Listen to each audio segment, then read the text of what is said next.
我这一期给咱们准备的是怎么用 Excel 制作二维码。那我首先放了一个网址在 A1 单元格里面，我把它点击一下，放在这里，这里是 A1 单元格。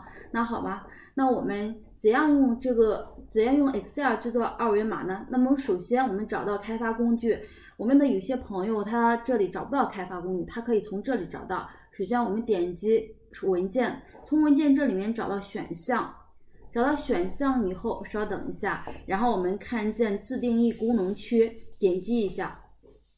我们从自定义功能区我们找到开发工具，在这里找到开发工具以后，我们在这里打上对号，然后就可以了。然后我们确定一下，因为我已经打了对号了，所以我就没有打，再没有打。如果大家没有打的可以打一下。然后我们点一下开发工具，点了开发工具以后，然后我们找到插入，找到插入以后，我们找到最后一个按钮，点击一下，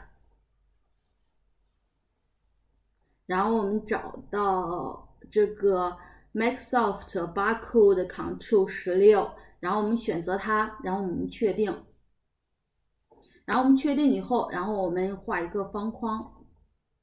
这现在就出现一个条形码，它现在还不是二维码。我们点击鼠标右键，点击右键以后，我们选择Barcode Control 16对象，我们再选择属性。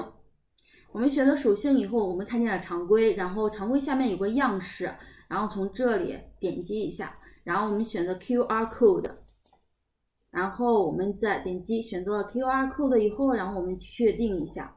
然后它就变成二维码的样子了。现在这里还没完，我们再点击鼠标右键，然后我们点击属性。